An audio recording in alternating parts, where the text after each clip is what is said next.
본문이 굉장히 길죠.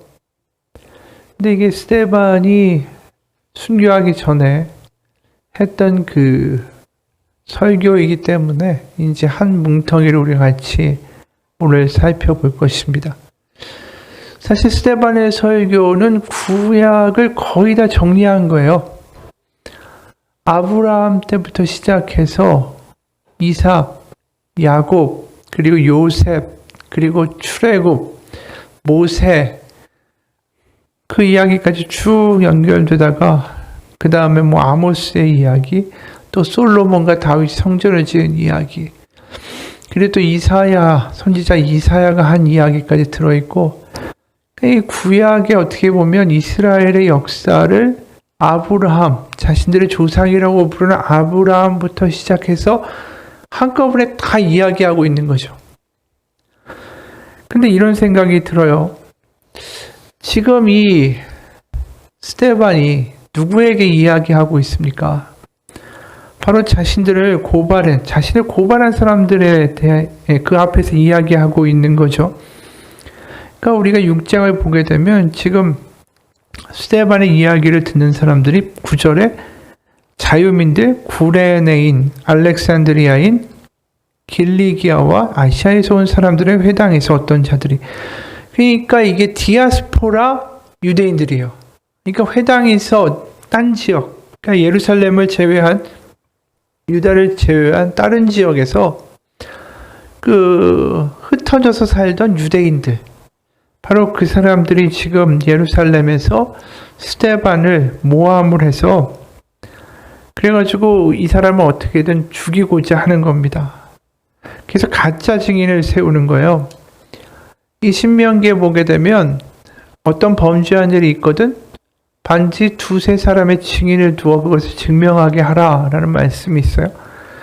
그러니까 백성과 장로와 서기관들을 12절에 보면 충동시켜 와서 잡아가지고 공회에 이르러, 이제 공회에 데리고 온 거예요. 그러니까 거기에 유대인들, 이른바 율법을 잘 알고 이 아브라함 때부터 역사를 줄줄줄 읊어대는 사람들이 다 있는 그 자리에서 지금 스데반이 이 이야기를 한다라는 거예요. 그러니까 역사를 모르는 사람들이 아니잖아요. 너무나도 잘 알고 막 모세오경의 어떤 부분들을 줄줄줄 다 외우는 사람들 앞에서 이런 이야기를 하고 있다라는 거죠. 지금 그런데 이 스데반의 그 고발 내용이 뭐냐 하면 이 거짓 증인들을 내세워가지고 이 재판에서 이 사람을 고발했어요. 13절에 보면 이 사람이 이 거룩한 곳과 6장 13절에 이 거룩한 곳은 어디입니까? 성전이에요. 성전과 율법을 거슬러 말하기를 마지 아니하여서 나사렛 예수가 이 성전을 헐고 또 모세가 우리에게 준 규례를 고치겠다 함을 우리가 들었다. 그러니까 예수님이 오셔서 성전을 다 부수어 버리시고 율법도 이제 다 필요 없다라고 그렇게 스데반이 이야기했다라는 거예요. 스데반은 그렇게 이야기한 적이 없죠. 그러면서 이제 그 이야기를 이제 변론을 하면서 예수 그리스도에 대한 이야기를 논증하는 내용이 이 설교의 내용이에요. 그러니까 과거의 역사를 그들이 다 알고 있는데 그 역사를 하나님의 말씀들과 선지자의 말씀들을 가지고 이것을 잘 선택해서 그들에게 이제 논증하는 식으로 변론을 하고 있는 거죠. 근데 오늘 우리가 이 이야기를 읽다 보면, 이 스데반의 이야기를 읽다 보면 결코 율법을 반대하거나 성전이 아주 악한 것이다 라고 이야기하지 않아요. 오히려 율법과 성전이 성막이 하나님의 뜻 가운데 지어진 것인데 그것을 사람들이, 그러니까 유대인들이 얼마나 악하게 그것을 악용했는가에 대한 이야기를 하는 것이지, 하나님이 허락하시고 주신 것이 이제 폐하여지고 악하고 쓸모없다라고 이야기하는 것이 아니라는 거예요. 그러니까 먼저 이제 요약해서 이야기하면 스데반의 이야기는 성전이 문제가 아니고 율법이 문제가 아니고 너희들이 그것을 우상화하고 그것들을 이용하고 있는 너희들의 잘못이 문제다라는 거예요. 우리가 하나씩 좀 살펴보죠. 51절부터 53절 한번 같이 읽겠습니다. 목이 걷고 마음과 귀에 할례를 받지 못한 사람들아, 너희도 너희 조상과 같이 항상 성령을 거스르는도다. 너희 조상들이 선지자들 중에 누구를 박해하지 아니하였느냐? 의인이 오시리라 예고한 자들을 그들이 죽였고 이제 너희는 그 의인을 잡아준 자요 살인한 자가 되나니 너희는 천사가 전한 율법을 받고도 지키지 아니하였도다 하니라. 율법을 절대로 비하지 않죠. 천사가 준 율법이라고 이야기했어요. 그럼 율법도 옳고 성전도 성막도 다 옳은데 이 사람들이 뭐냐 하면 문제가 목이 걷고 마음과 귀에 할례가 되지 않아서 그 율법을 가져다가 선한 것을 악하게 사용하고 자기 위주대로 편집하는 거예요. 자신이 주인이 돼서, 그러니까 말씀에 자기가 사로잡히는 게 아니라 자기가 말씀 필요한 것들을 갖다가 쓰는 거죠. 그러니까 우리가 항상 누가 주인인가예요. 말씀에 우리가 사로잡혀서 끌려갈 때는 말씀이 주인이 되죠. 하지만 내가 시퍼렇게 살아서 성경을 읽다 보면 내가 변하는 게 아니라 나한테 필요한 구절들만 갖다 읽게 돼 있어요. 우리가 큐티를 할 때도 마찬가지잖아요.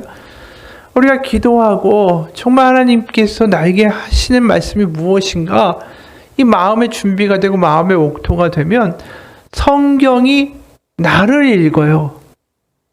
그런데 내가 나의 고집과 생각과 판단과 내가 시퍼렇게 살아있으면 내가 성경을 읽는 거죠. 그런 사람들은 변화가 될까요? 안 될까요? 변화가 안 돼요. 더 자기가 강화가 되죠. 내가 생각하는 거에 맞는 구절을 가져다가 말씀으로 이제 내 이야기를 합리화하게 되는 거예요. 정작 나에게는 다른 말씀이 나를 지적해서 나를 바꾸고자 하시는데 그게 아니라 내가 주인이 돼서 말씀을 수집하니까 그런 일이 벌어지는 거죠.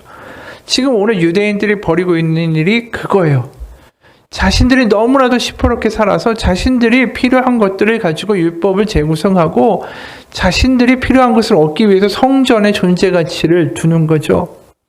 우리에게 성전이 있으니까 하나님 이거 달라고 이야기하고, 내가 만들어진, 내가 생각할 때 율법을 지켰다라는 기준을 만들고 내가 지켰으니까 하나님 뭘 달라고 이야기하고, 그러니까 내가 주인이 돼서 하나님과 거래를 하는 거래의 장소가 성전이 된 거예요. 근데 그게 지금도 마찬가지잖아요. 내가 뭣도 했고요. 하나님께 뭘 드렸고요. 뭐 했고요.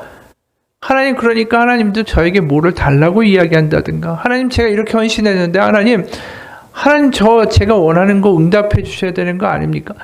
그럼 어떤 장소가 되냐면 교회가 거래의 장소가 되는 거예요.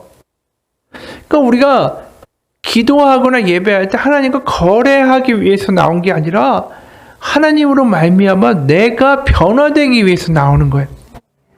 그러니까 내가 주인이 돼서 하나님과 거래를 할 생각을 하는 게 아니라 하나님이 나의 주인 되시고 하나님이 옳고 하나님이 선하시고 하나님이 나를 선하고 가장 좋은 것으로 채우시리라, 그 믿음을 가지고 듣겠다 하고 나오는 게 예배고 교회라는 거예요. 그게 안 되면 하나님과 어느 순간 거래를 하고 있어요. 그럼 거래가 안 되면 어떻게 될까요? 삐지죠. 불만이 생기고 믿음에 기쁨이 없고 어느 순간 기대도 되지 않고, 이렇게 된다고 하면 내가 믿는 게 아니라 하나님과 거래를 하고 있었구나. 거래가 안 되니까 흥미를 잃은 거구나. 그 반증이라는 거죠. 그래서 오늘 그런 사람들을 목이 걷고 마음과 귀에 할례를 받지 않았다, 안 들린다라는 거예요. 내가 꽉 차 있으니까 마음에 내 생각, 내 판단, 내 기준, 내 계획이 꽉 차 있어서 하나님의 말씀이 들어올 여지가 없는 거예요. 그냥 내가 하나님 이렇게 해야 되는데 이게 이루어지게 해달라, 나의 스케줄과 나의 시간표와 나의 계획들을 하나님 앞에 쫙 나열하고 그것을 들어달라고 이야기하기에 바쁘기 때문이라는 거죠.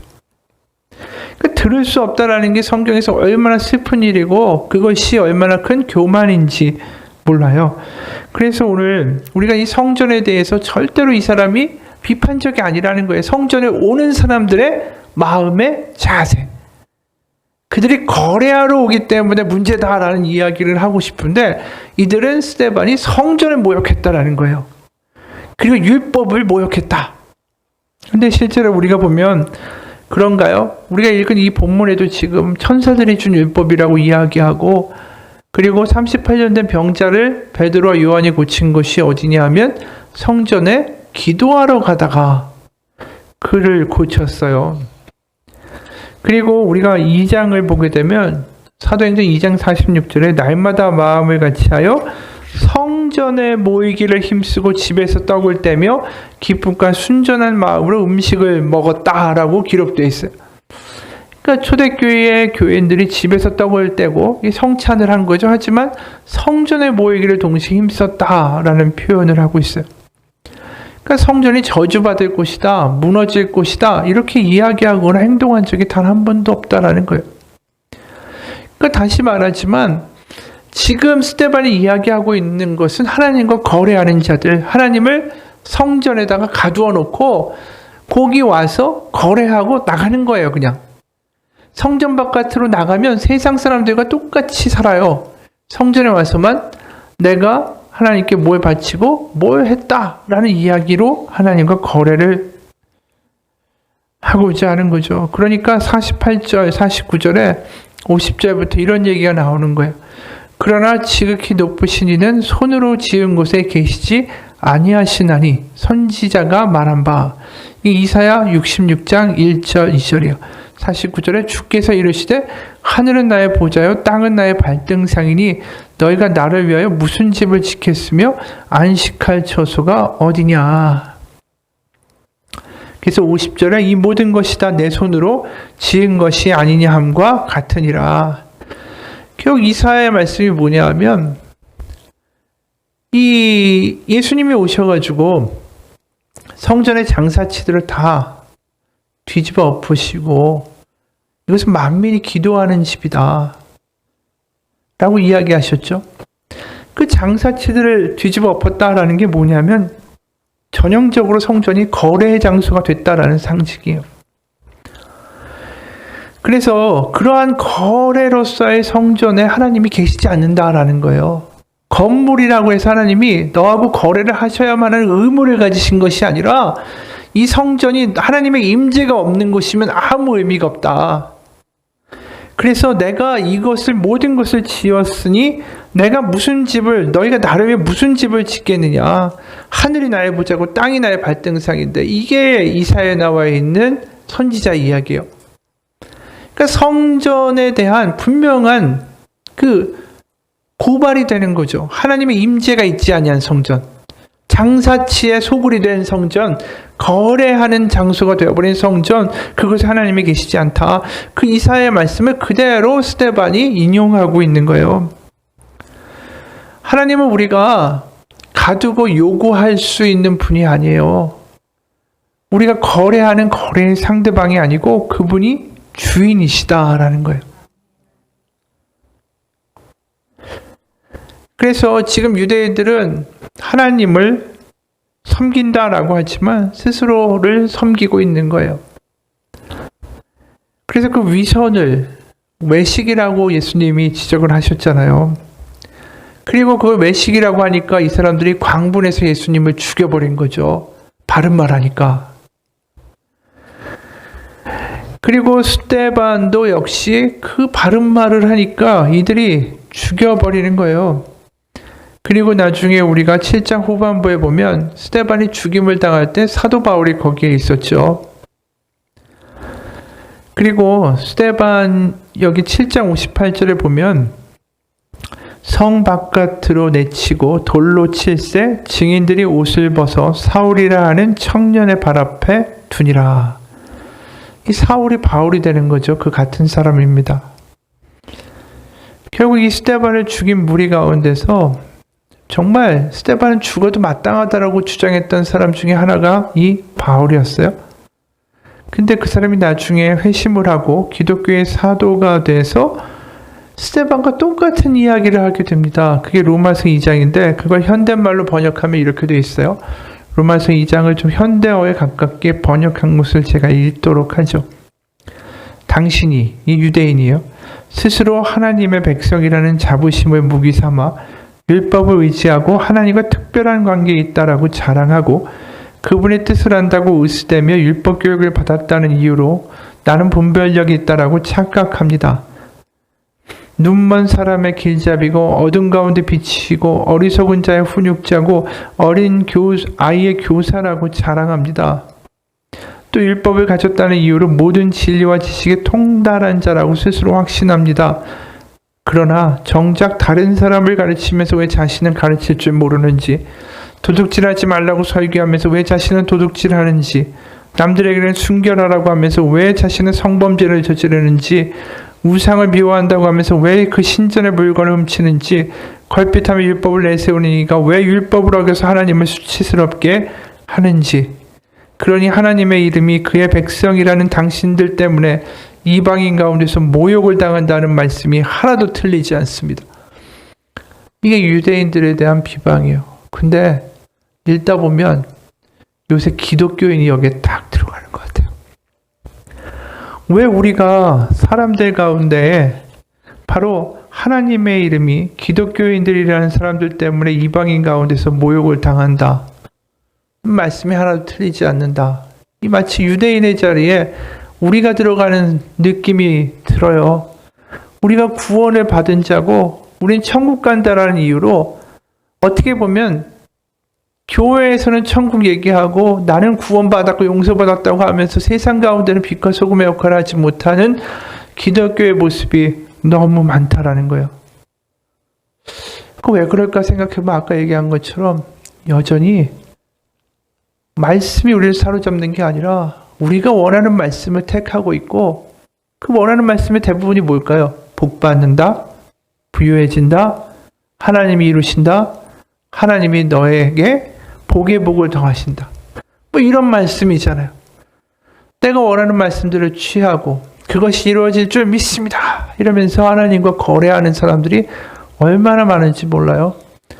심지어 우리가 주중에 마음대로 살다가 마치 주말에만 와서 주일에 와서 헌금을 내고 예배드림으로 자기가 마치 구원받은 거로 그냥 마음의 안위를 하고 나가죠. 그걸 가만히 보면 뭐냐 하면은 이 사람들이 백화점에 가서 물건 사듯이 교회에 와서 구원을 돈 주고 사고 있는 거예요, 사실은. 그러고 사실 하나님의 임재, 하나님께 사로잡힌 거, 하나님이 주인이시고 이런 것에 대한 생각과 의식은 단 하나도 없는 거예요. 그러니까 교회 다니지만 사람이 변하지 않죠. 하나님과 거래하고 다니니까 세상에서 물건 거래하듯이. 그렇게 살아가니까 유대인들이 세상 가운데 율법이 있다고 하면서 위선자들이라고 욕먹는 거나 기독교인들이 구원받았다고 하면서 욕먹는 거나 차이가 뭐가 있겠냐는 거죠. 그러니까 만약에 하나님이 그걸 보시면 똑같은 이야기 하실 수밖에 없다는 거예요. 목이 굳고 귀와 마음에 할례 받지 못한 자들아. 이 무서운 이야기라는 거예요. 사실은 지금. 결국은 핵심은 뭐냐 하면 여전히 우리가 하나님을 믿는다고 하지만 내가 주인인 삶이 얼마나 문제가 되는가에 대하여 생각해 봐야 한다라는 거예요. 내가 말로 하나님 섬긴다고 하지만 실제로는 나를 섬기고 있는 것이 아닌가? 하나님이 주인이라고 하지만 여전히 내가 주인이 아닌가? 내가 하나님과 거래하는 그런 믿음을 가지고 살아가는 거 아닌가? 그래서 내가 지금 원하는 거래가 눈앞에서 이루어지지 않으면 그것 때문에 내가 시험 드는 그러한 사람이 아닌가 생각해 봐야 된다라는 거죠. 사실 우리에게 가장 좋은 선과 악은 우리가 구별할 수가 없어요. 새벽기도에도 여러 번 이야기했지만 선악과를 따먹은 아담과 하와의 가장 큰 죄가 뭐예요? 선과 악을 스스로 구별할 수 있다. 이게 얼마나 큰 교만이에요. 그거에 반대되는 사람이 우리가 요셉이잖아요. 창세기 처음은 아담과 하와가 선악을 구별하고 덤볐죠. 근데 요셉은 뭐라고 합니까? 창세기 50장 끝이잖아요. 한번 볼까요?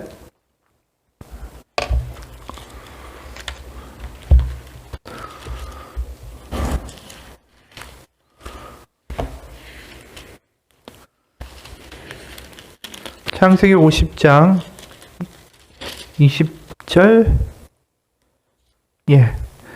여기 보면 당신들은 나를 해하려 하였으나 하나님은 그것을 선으로 바꾸사 오늘과 같이 많은 백성의 생명을 구원하게 하시려 하셨나니.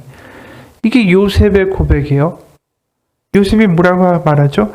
형들이 자신을 죽이고 팔려고 했던 그 악을 하나님이 선으로 바꾸셨다라는 거예요.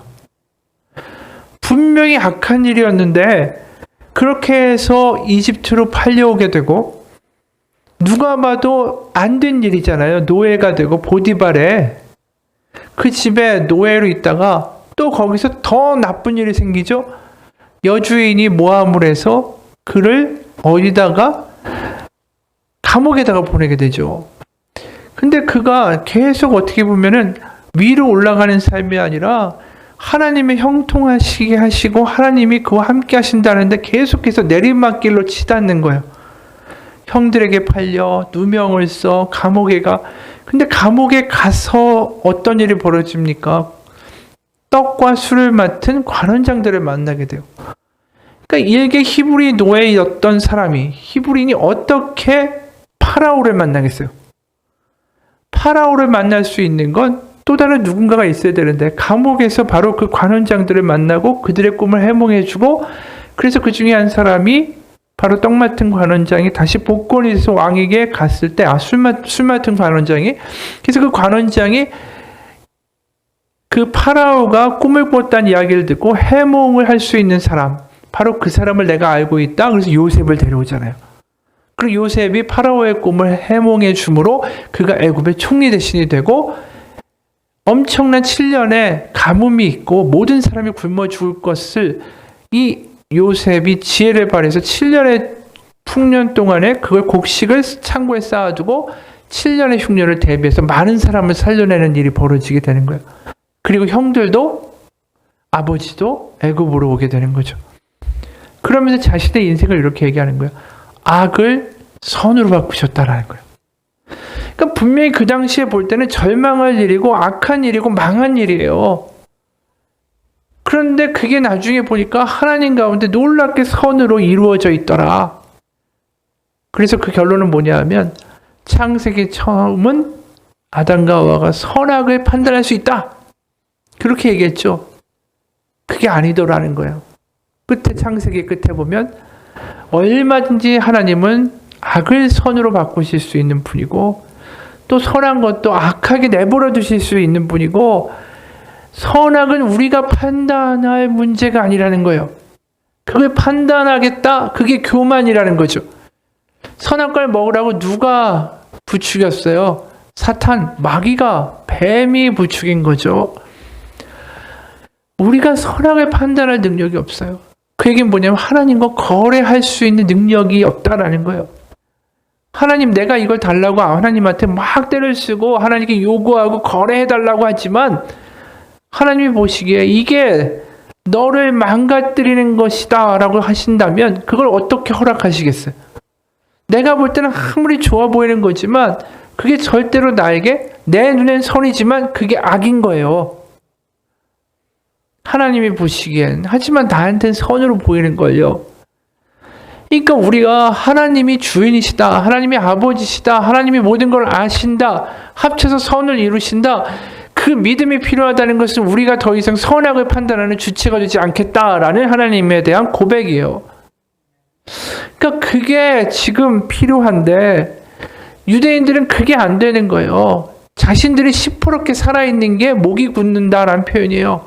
내가 판단하고 내가 결정하고, 하나님 내가 이렇게 했으니까 그거에 대한 대가를 달라고 하고, 얼마든지 거래로서 성전을 활용하고 있는 사람들이다라는 거죠.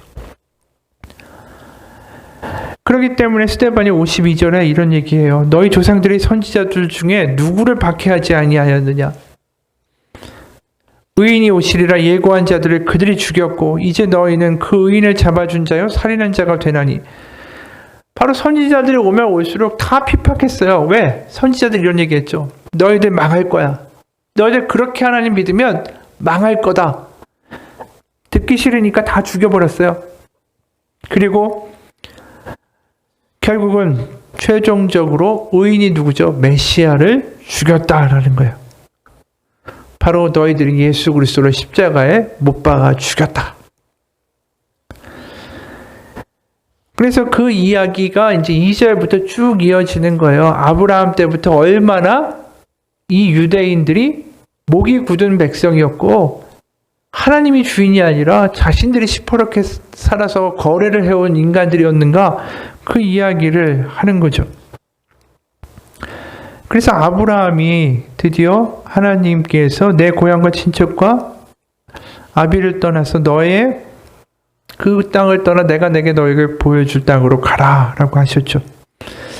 그래서 2절부터 우리가 계속 앞부분을 보게 되면 우리가 한번 간단하게 따라가면서 읽읍시다.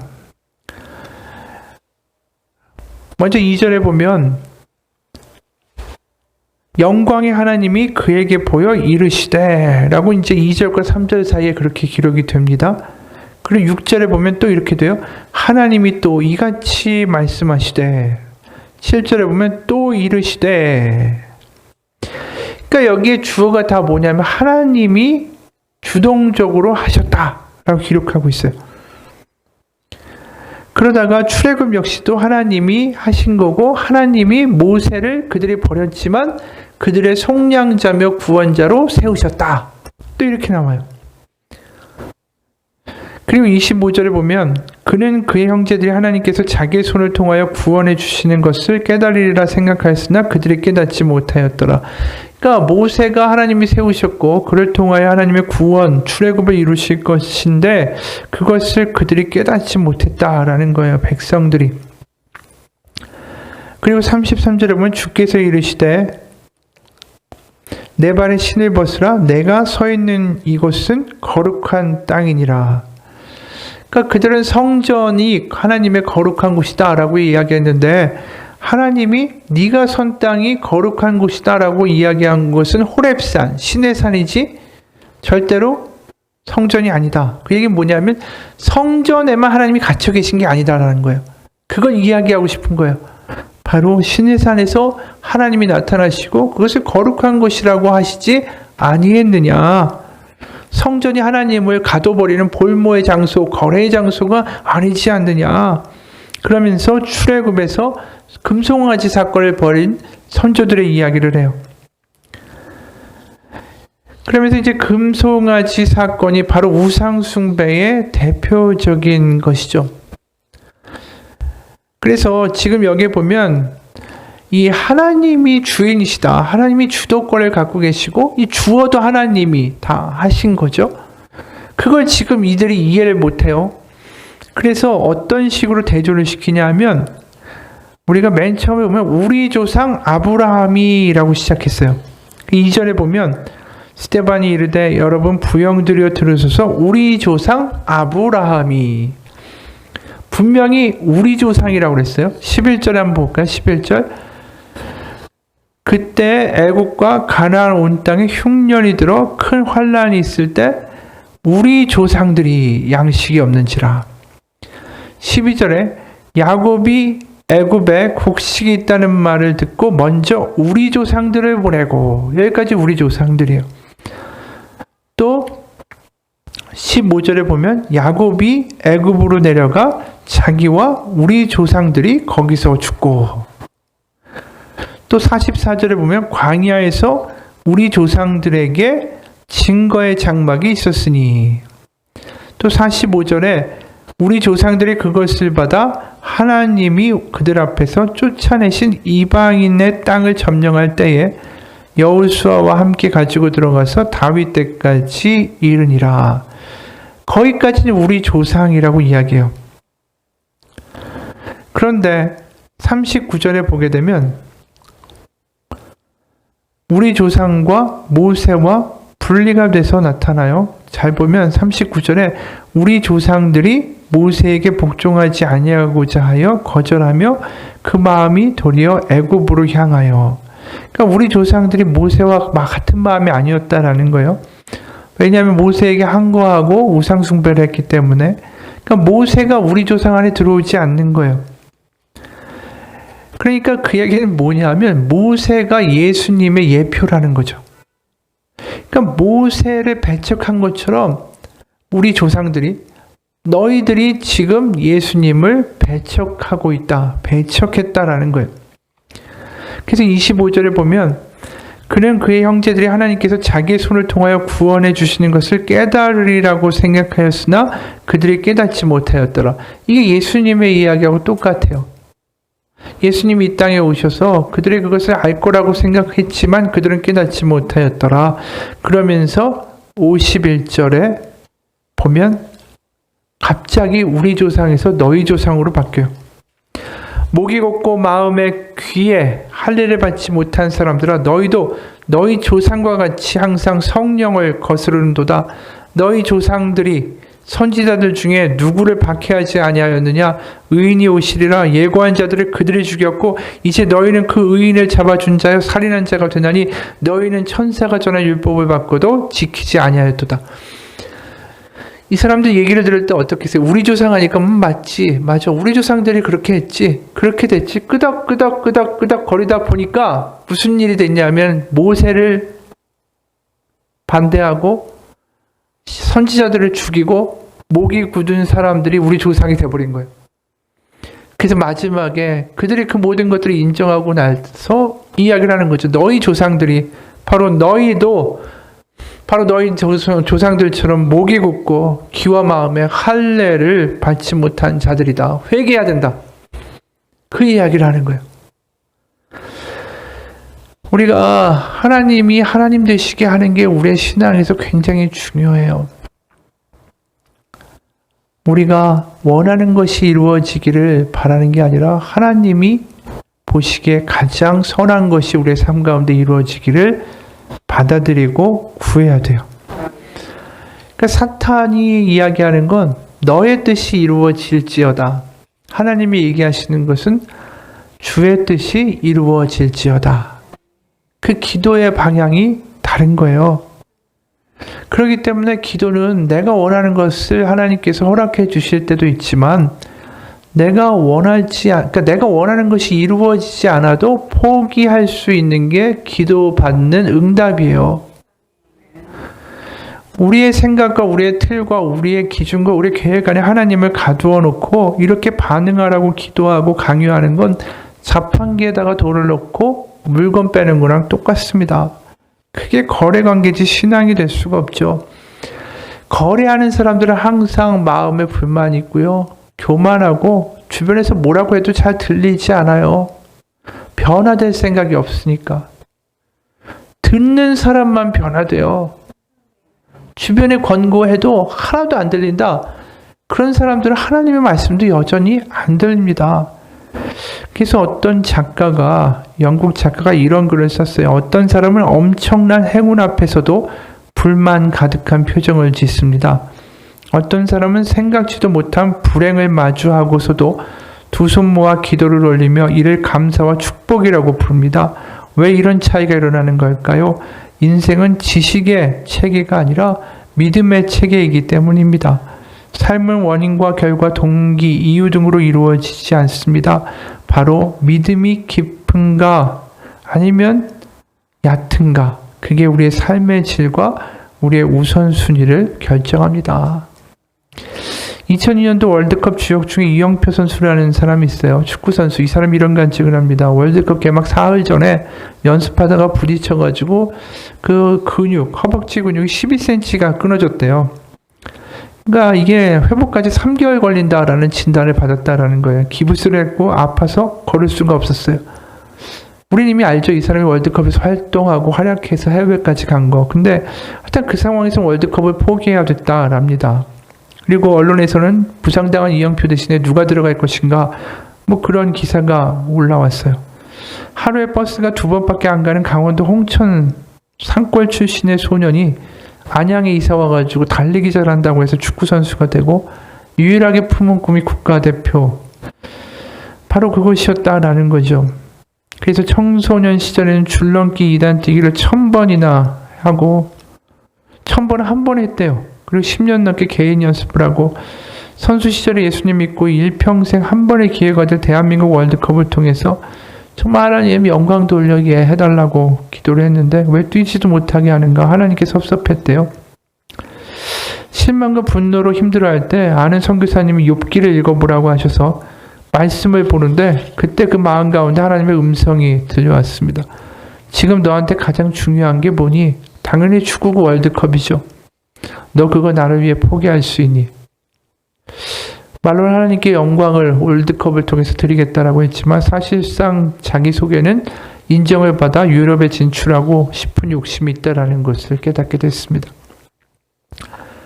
그냥 엄청 회개했대요. 그러면서 월드컵 포기하겠다라고 하나님한테 기도했더니 마음이 평안해지고 행복한 마음마저 들었답니다. 그리고 다음날 그 히딩크 감독을 만났는데 예상 밖으로 2-0표로 자기를 안 바꾸겠다라고 말했다라는 거죠. 그리고 외국인 치료사 2명을 데리고 왔는데 그 중요한 경기를 앞두고 한 명을 하루 종일 자신에게 붙여주셨고 이상하게 다음날 다리가 아프지 않고 목발 없이 걸었고 사흘 뒤에는 뛰게도 되고 의료팀에서는 오진이 아니었느냐 재검사를 해야 된다는 말까지 나왔는데 하지만 하여튼 재활 훈련을 하고 처음 2경기는 쉬고 3번째 포르투갈전에 나갔는데 보통 선수가 10일 정도 쉬면은 체력이 떨어져서 90분 소화를 못하는데 전혀 힘들지 않더라는 거예요. 그날 어시스트한 공이 들어가 16강 진출이 결정되고 운동장에서 믿는 선수들끼리 무릎을 꿇고 한참 감사하면서 기도했는데 그 장면이 전 세계로 생중계됐다는 걸 나중에 알았답니다. 수비수인데 골 넣지 않고 어떻게 영광을 돌립니까? 라는 생각 그렇게 했는데 하나님이 결국은 그 기도하는 장면을 통해서 하나님이 전 세계에 보여주셨다라는 겁니다. 그러면서 이렇게 얘기해요. 저는 운동하면서 성공이나 승리의 경험보다 어쩌면 실패하고 패배한 적이 더 많았던 것 같아요. 또 경기는 늘 결과로 평가되기에 잘했다 못했다라는 평가에 익숙해져 있었습니다. 그런데 제 자신을 삶을 돌아봐도 그렇지만 다른 사람들을 보더라도 처음에는 실패한 것 같지만 나중엔 그걸 딛고 일어서 성공하는 경우를 많이 봤고 반대로 당신은 당장은 성공한 것 같아도 실패의 길로 가는 사람들도 종종 봤습니다. 저는 그래서 성공과 실패가 반대말이 아니라 한 단어라고 생각해요. 오늘 실패했지만 내일은 성공할 수 있고 오늘 성공했지만 내일은 실패할 수도 있어요. 하나님 우리에게 좋은 걸 주기 원하시는데 어떤 사람에게는 현재 성공을 주는 게 좋은 거고 어떤 사람에게는 지금의 실패가 좋은 것일 수 있을 거예요. 그러니 우리 눈에 완전히 달라 보여도 하나님 눈엔 성공이나 실패나 사실 같은 것이 아닐까요? 중요한 건 인생에서 무엇이 성공이냐 무엇이 실패냐가 아니라 하나님을 향한 마음으로 하나님의 뜻에 맞는 결정을 하고 그 다음에는 우리가 최선을 다하는 것이라고 생각해요. 이분이 월드컵의 꿈이 깨지면서 확실하게 깨달은 게 있죠. 다쳐서 하나님이 주인이시다라는 거예요. 은밀히 거래하고 싶은 마음이 있었던 거예요. 하나님 영광을 제가 바쳐드리는 대신에 저를 유럽에 진출시켜 주시고 성공시켜 달라는 거래의 마음이 있었던 거죠. 그런데 월드컵 앞두고 심한 부상을 당하면서 거래의 대상으로서의 하나님이 아니라 정말 주인 되신 하나님, 우리 아버지 되신 하나님을 체험한 겁니다. 하나님은 언제든지 선을 악으로 악을 선으로 바꾸실 수 있는 하나님이세요. 그것을 인정하고 하나님께 맡기는 것, 그것이 하나님을 하나님 되시게 하는 참된 믿음입니다. 그리고 실제로 스데반이 지금 이 설교를 하고 나서 돌에 맞아 죽습니다. 우리가 볼 때 비극이죠. 그런데 이 스데반의 순교로 말미암아 기독교인들이 예루살렘에서 핍박을 받게 되고 그러면서 사방으로 흩어지게 돼요. 그러면서 수많은 디아스포라 교회에 복음이 전해지게 되는 놀라운 계기가 돼요. 그리고 동시에 이 사울이 스데반의 죽음의 순교의 장면이 있었다라는 거, 이것도 우연이 아니죠. 하나님은 다 계획이 있으세요. 그리고 그 계획을 우리가 모를 뿐이지 하나님은 그 계획에 따라서 차근차근 일을 해나가십니다. 몽골의 감리교 신학교 학장으로 계신 김여애 목사님이라는 분이 있는데 이분이 나이가 72살이래요. 교회를 조기 은퇴하고 62세에 몽골에 선교사로 오신 분인데 이분이 이곳 몽골에 오신 이유가 있었습니다. 뭐냐 하면은 몽골 땅에 단기 선교로 왔다가 지붕에서 전기 감전사고로 죽은 아들 때문이에요. 아들이 단기 선교 왔다가 죽은 나이가 29살입니다. 그 아들의 무덤이 몽골의 수도인 울란바토르에 있는데 처음에는 몽골을 찾을 때 얼마나 힘이 들었을까. 우리가 생각할 때는 정말 비극이고 실패고 믿음을 잃어버릴 수도 있는 것이 아닐까 그런 생각이 드는데, 그런데 이분이 이 몽골이라는 땅에 와서 선교를 시작했어요. 그러면서 거기에 그 땅의 젊은이들이 바로 자신의 아들이었고, 그 아이들에게서 예수님이 보이면서 그들이 가장 귀한 보물로 다가왔습니다. 그래서 보물을 발견한 농부의 심정, 그 천국을 발견한 사람 그 심정이 바로 이 몽골이다라는 심정을 느끼게 됐대요. 그러면서 누가 물었어요. 목사님, 아들의 목숨을 앗아간 몽골 땅이 원망스럽지 않으세요? 아니요, 이 땅은 평생을 속아서 살아온 나에게 천국을 가르쳐 준 땅인데요. 나도 여기서 죽어야지요. 이 놀라운 이야기죠. 우리가 볼 땐 비극이지만 그 비극 가운데도 하나님의 뜻이 있으시다. 그것을 인정하는 믿음 가운데 그 마음에 하나님의 나라가 임하고 하나님이 다 뜻이 있으시겠지. 그 가운데 순종하며 갈 때 몽골에서 수많은 청년들을 자기 아들처럼 보며 그들을 선교하는 선교사로서의 역사를 이루게 된다라는 거예요. 바로 우리 삶에 어떠한 일이 있더라도 하나님, 우리의 선한 아버지 되신 하나님을 놓치지 않기 원합니다. 하나님은 일하고 계시다. 하나님은 나를 모르시는 게 아니라 지금도 일하고 계시다. 그게 얼마나 강한 믿음인지 몰라요. 우리 십자가에 무슨 하나님의 마음이 있습니까? 바로 그거예요. 너희가 내가 모른다 할지라도 내가 지금도 일하고 있고 지금도 너를 향한 사랑을 포기하지 않고 있다. 그게 바로 십자가의 맹세예요. 바로 우리의 삶이 바로 하나님, 바로 그분의 선하심을 믿고 그분의 주인 되심을 인정하는 삶이 되기를 원합니다. 마지막으로 어느 목사님의 간증으로 마치겠어요. 어떤 집회에 갔는데 거기에 한 강사님이 하나님에 대한 전적인 헌신을 강하게 도전하셨대요. 그때 나는 속편이 그래 헌신해라 헌신해야지 자신은 잘 헌신하고 있다라고 믿었기 때문이죠. 그러고 있는데 갑자기 마음속에서 주님이 너도 라고 말씀하셨대요. 약간의 당혹감과 함께 짜증 섞인 목소리로 대뜸 이렇게 말했습니다. 아, 주님 했잖아요. 다 했잖아요. 제가 부자 되는 것도 포기하고 헌신해서 그나마 지금 남아있는 것도 다 가져가셔서 이제 아무것도 없어요. 책하고 옷 빼고는 지금 겨우 친구 방에 얹혀 살고 있잖아요. 쉽게 말해서 내가 얼마나 헌신했는지 다 아시면서 뭘 더 헌신하라고 하시는 거예요 라고 주님께 한 셈이다. 그런데 주님의 음성이 매우 단호했다. 나는 너에게 있는 무엇을 요구한 게 아니다. 너의 손에 있는 뭘 달라고 한 것도 아니다. 나는 단지 너를 원한다. 나는 마치 큰 망치로 얻어맞은 것처럼 머릿속이 멍해지며 왈칵 눈물이 쏟아졌다. 그리고 그때 알았다. 주님은 내게 있는 무엇을 받기 원하시는 분이 아니라 나를 원하시는 분이다 라는 사실을 말이다. 내가 가진 무언가를 드리는 것이 아니라 나 자신을 드리는 시간이었다. 주님, 제가 여기 있습니다. 저는 주님의 것입니다. 그날 그렇게 회개하는 밤이 이어졌다라는 거죠. 그러니까 이분도 착각한 거예요. 내가 뭘 드리고 뭘 했으니까 하나님이 그거에 대한 답을 하시겠지. 이게 헌신 같아도 순간순간 거래를 하고 있는 자신의 모습을 보면서 내가 있거나 없거나 상관없이 내가 뭐 부유해도 내가 가난해도 아무 상관없이 하나님이 나의 주인입니다. 그걸 인정할 수 있는 믿음이 되면 그게 답이라는 거예요. 제가 가진 것도 하나님의 것이고 저의 건강도 하나님의 것이고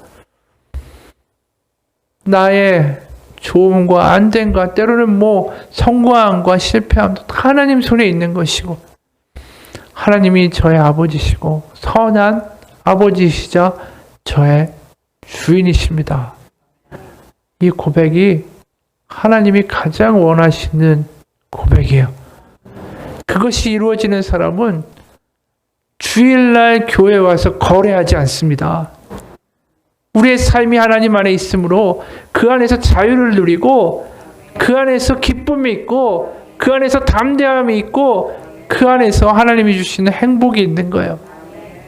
그런 삶을 사시길 주님의 이름으로 축원합니다. 기도하겠습니다.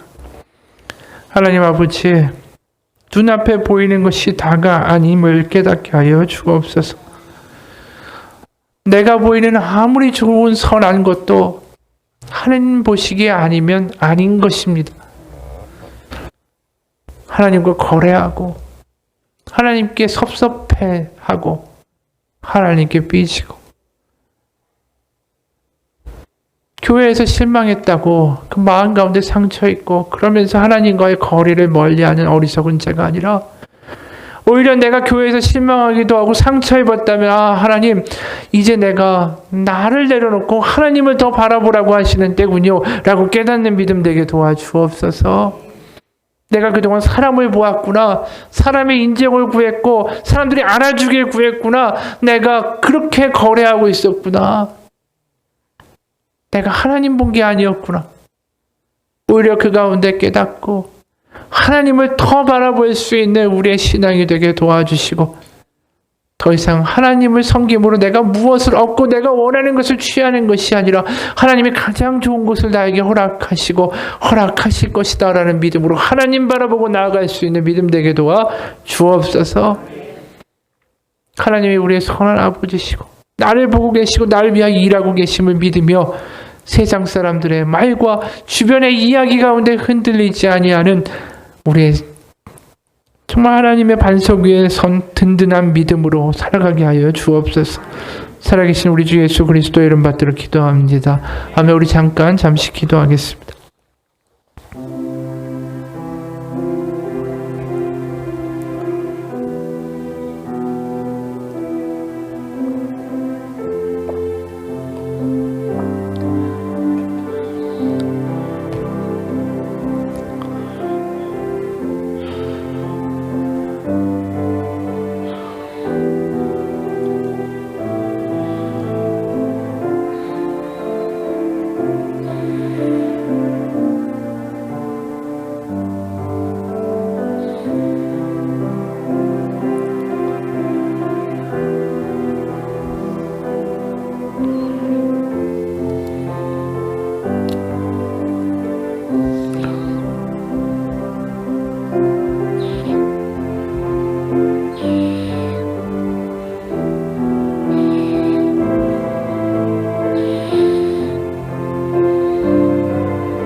하나님, 때로는 우리가 원하는 대로 되지 않을 때가 있습니다.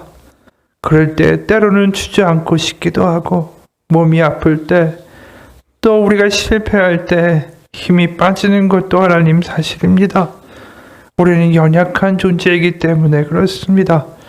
풍파와 바람이 일 때 때로는 무섭기도 하고 또 실망하기도 합니다. 하지만 그럴 때 기도하기 원합니다. 우리가 이해하지 못하는 이 상황을 견딜 것은 오로지 기도밖에 없습니다. 하나님이 하실 것을 믿습니다. 하나님이 아시는 것을 믿습니다. 하나님이 선한 아버지 되심을 믿습니다.